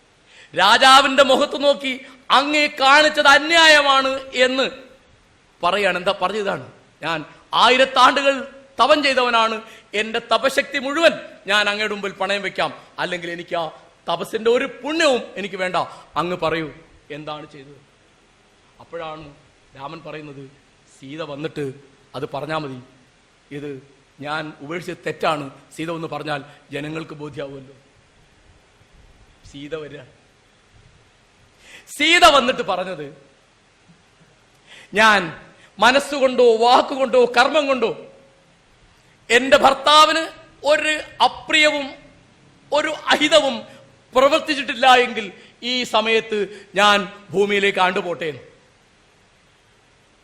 ആണ്ടുപോയി. രാമൻ എന്ത് കോലാഹലം ഉണ്ടാക്കിയിട്ടും സീതയെ വീണ്ടെടുക്കാൻ സാധിച്ചില്ല. അങ്ങനെ കഴിഞ്ഞു. ഇങ്ങനെ രാമന്റെ ഭരണത്തെ, രാമന്റെ കുടുംബ ജീവിതത്തെ, രാമന്റെ വ്യക്തി ജീവിതത്തെ വിചാരണ ചെയ്യുന്ന പുസ്തകമായിട്ടാണ് രാമായണം പിറവികൊണ്ടത്. അതിലങ്ങനെയാണ് വാൽമീകി പെരുമാറുന്നത്. ഞാൻ ഈ സംഭാഷണം അവസാനിപ്പിക്കുകയാണ്. ഇന്നത്തെ നിലയ്ക്ക് അതിൽ ഏറ്റവും പ്രധാനപ്പെട്ട ഭാഗം എന്താണ് നിങ്ങൾ എന്നോട് ചോദിക്കുക. രാമായണത്തിൽ ഏറ്റവും പ്രധാനപ്പെട്ടതായി ഞാൻ എന്ത് കാണുന്നു ചോദിച്ചാൽ, ഞാൻ കാണുന്നത് ഒരു വരിയാണ്. വിഭീഷണനെ വാഴിച്ചു കഴിഞ്ഞപ്പോ രാമലക്ഷ്മണന്മാർക്ക് ഒരു സൽക്കാരം കൊടുക്കുന്നുണ്ട് വിഭീഷണൻ യാത്രയപ്പോൾ. അതിനുവേണ്ടി പോവാണ്. പോകുമ്പോ രാമൻ ലക്ഷ്മണനോട് പറയുന്നുണ്ട്, ലക്ഷ്മണ, നമ്മുടെ മാതിരി അല്ല ലങ്ക, സമ്പൽ സമൃദ്ധമാണത്, സ്വർഗമയിയാണ് ലങ്ക, സ്വർണമയിയാണ് ലങ്ക. അപ്പോ വിഭീഷണ രാജാവ് ഇവിടെ നിന്നാ പോരെ എന്നൊക്കെ പറഞ്ഞാൽ നീ ഒന്നും കേൾക്കരുത്, നമുക്ക് വേഗം പോണം. എന്താ ഏട്ടാ അങ്ങനെ? ഒന്നുമില്ല, ലങ്കയേക്കാൾ സമ്പത്ത് കുറഞ്ഞതാണെങ്കിലും നമ്മുടെ അയോധ്യ, നമ്മുടെ രാജ്യം നമ്മളെ കാത്തിരിക്കുന്നു, നമ്മുടെ അമ്മമാര് നമ്മളെ കാത്തിരിക്കുന്നു. അതുകൊണ്ട് ഈ അമ്മമാരും ഈ അമ്മനാടും സ്വർഗത്തിലും മേലെയാണ് എന്ന് പറയും. അതിവിടൊക്കെ എഴുതി വെച്ച് കാണാം. ജനനി ജന്മഭൂമിശ്ച സ്വർഗാദഭിഗരീയസി, സ്വർഗത്തെക്കാളും മേലെയാണ് എന്ന് എഴുതി വെച്ച് കാണാം. എനിക്ക് അറിഞ്ഞുകൂടാത്തോണ്ട് ചോദിക്കുകയാണ് ഞാൻ, അമ്മ എന്ന് പറഞ്ഞ ഏത് അമ്മയാണ്? കുരുക്ഷേത്ര ഭൂമിയിൽ നിലവിളിക്കുന്ന ആ സ്ത്രീകളെ പറ്റി ഞാനിപ്പോ ഈ സഭയിൽ പറഞ്ഞു. ഗാന്ധാരിയും കുന്തിയും ദുശ്ശലയും ദ്രൗപദിയും അങ്ങനെ അനേകം സ്ത്രീകൾ ഉണ്ട്. മരുമകള് വന്നപ്പോ കുന്തി അവളെ അനുഗ്രഹിച്ചത് അങ്ങനെയാണ്, മകളെ നീ ഭാഗ്യവാന്മാരെ പ്രസവിക്കാനിടയാവട്ടെ, ശൂരന്മാരെയും പണ്ഡിതന്മാരെയും അല്ല നീ പ്രസവിക്കേണ്ടത് എന്ന് കുന്തി തന്റെ സ്നുഷയെ അനുഗ്രഹിക്കുന്നുണ്ട്. ഭാഗ്യവന്തം പ്രസൂയേത മാ ശൂരം മാ ച പണ്ഡിതം. കാരണം ശൂരന്മാരും പണ്ഡിതന്മാരുമായിട്ട് 5 മക്കൾ അവർക്കുണ്ടായിരുന്നു. അവരൊക്കെ വനവാസത്തിലും അജ്ഞാതവാസത്തിലും യുദ്ധത്തിലും കൂടി കഴിഞ്ഞുപോയി. നിർഭാഗ്യവശാൽ അതിനേക്കാൾ ഭാഗ്യം കുറഞ്ഞ മക്കളെയാണ് അവൾ പ്രസവിച്ചത്. മാതൃത്വത്തിന്റെ പുസ്തകമാണ് രാമായണം എന്ന് പറയാനാണ് എനിക്കിഷ്ടം. കാരണം ഇന്ന് നിങ്ങൾ ഏത് മാതാവിന്റെ നേരെ രാമന്റെ പേരിൽ നിങ്ങൾ എന്ത് ചെയ്യുന്നു? അപ്പോ ഈ മാതാക്കളാണ്. ഇതാണ് സ്വർഗം എന്ന് പഠിപ്പിക്കുന്ന പുസ്തകമായിട്ട് രാമായണത്തെ വായിക്കാനാണ് എനിക്കിഷ്ടം. മാതൃത്വത്തിന്റെ ഗംഭീരമായ രൂപങ്ങളെ പറ്റി 1-2 ഉദാഹരണങ്ങൾ ഞാൻ പറഞ്ഞു. എങ്ങനെയാണ് സുമിത്ര ഒരമ്മയായിരുന്നത്, എങ്ങനെയാണ് ജ്യേഷ്ഠപത്നിയെ അമ്മയായിട്ട് ലക്ഷ്മണൻ കണ്ടത്, അമ്മമാരെ പറ്റി എന്താണ് രാമൻ പറഞ്ഞു കൊടുത്തത്, അമ്മമാരോട് രാമൻ എങ്ങനെയാണ് പെരുമാറിയത്. അനേകം കാര്യം ഞാൻ ഒരു വരിയോട് പറയാം. മുഹമ്മദ് നബിയോട് ചോദിച്ചു, എവിടെയാണ് സ്വർഗം? അദ്ദേഹം 1 മിനിറ്റ് കളയാതെ പറഞ്ഞു, അത് നിന്റെ ഉമ്മയുടെ കാലിനടിയിലാണ്. അൽ ജന്നത്തു തഹ്ത അഖ്ദാമുൽ ഉമ്മഹാത്ത്, അത് ഉമ്മമാരുടെ കാലിനടിയിലാണ്. മാതൃത്വത്തെ ഈ അളവിൽ പൂജിക്കാത്ത ഏത് സംസ്കാരമുണ്ട് എന്ന് എനിക്ക് അറിഞ്ഞുകൂടാ. ഇന്ന് ഏറ്റവും അധികം അനാഥമായി തീരുന്നത് മാതൃത്വമാണ് കേരളത്തിൽ. അമ്മമാരെയാണ് നിങ്ങൾ ഉപേക്ഷിക്കുന്നത്, അമ്മമാരെയാണ് നിങ്ങൾ വേദനിപ്പിക്കുന്നത്, നമ്മൾ വേദനിപ്പിക്കുന്നത്. നാക്കാലികളെ നടതള്ളിയിരുന്ന ഗുരുവായൂർ ക്ഷേത്രത്തിൽ അമ്മമാരെ നടതള്ളാം എന്ന് കണ്ടുപിടിച്ചൊരു കാലത്ത് രാമായണം എന്താണ് എന്ന് നിങ്ങൾ എന്നോട് ചോദിക്കൂ, അത് അമ്മയുടെ പുസ്തകമാണെന്ന് ഞാൻ പറയും. അമ്മമാരെ വേദനിപ്പിക്കുമ്പോൾ ആണ് രാമൻ എന്നുള്ള വാക്കിന്റെ അർത്ഥം ലോകത്തെ രമിപ്പിക്കുന്നവൻ. വാൽമീകി എങ്ങനെയാ പറഞ്ഞത്? ജീവജാലങ്ങൾ എവിടെ സങ്കടപ്പെടുന്നു അവിടെ രാമൻ വിലപിക്കുന്നു എന്ന് പറയും. അപ്പോ രാമായണം എന്ത് പഠിക്കുന്നു എന്ന് എന്നോട് ചോദിച്ചാൽ ഞാൻ പറയും, വേറെ ഒന്നുമില്ല, എല്ലാത്തിനും മേലെ അമ്മയാണ് എന്ന് പഠിപ്പിക്കുകയും മാതൃത്വത്തിന്റെ മഹിമ കാണിക്കുകയും ചെയ്യുന്ന പുസ്തകമാണത്. എല്ലാ മൂല്യബോധത്തിന്റെയും അടിസ്ഥാനം എന്ന് പറയുന്നത് മാതൃത്വത്തോടുള്ള ഭക്തിയാണ് എന്ന് രാമായണത്തിൽ കാണാം. അതിലെ വലിയ ഭക്തനായിട്ട്, വലിയ മൂല്യങ്ങളുടെ മൂർത്തിയായിട്ട്, ത്യാഗത്തിന്റെ മൂർത്തിയായിട്ട് ഇരിക്കുന്നത് രാമനേക്കാൾ ചില സന്ദർഭങ്ങളിലെങ്കിലും ലക്ഷ്മണനാണ്. ആ ലക്ഷ്മണനെ വളർത്തിയത് സുമിത്രയാണ്. വാൽമീകി അവനെ ആവർത്തിച്ച് വിളിക്കുന്നത് സുമിത്രാനന്ദവർദ്ധൻ എന്നാണ്. അതുകൊണ്ട് നമ്മുടെ മക്കൾ അമ്മമാർക്ക് ആനന്ദം വർദ്ധിപ്പിക്കുന്നവരാകട്ടെ എന്നാണ് ഈ രാമായണ പ്രഭാഷണത്തിന്റെ പേരിൽ എനിക്ക് ആശംസിക്കുവാനുള്ളത്. ശ്രദ്ധാപൂർവം ഇത് കേട്ടിരുന്നതിന് നന്ദി, നമസ്കാരം.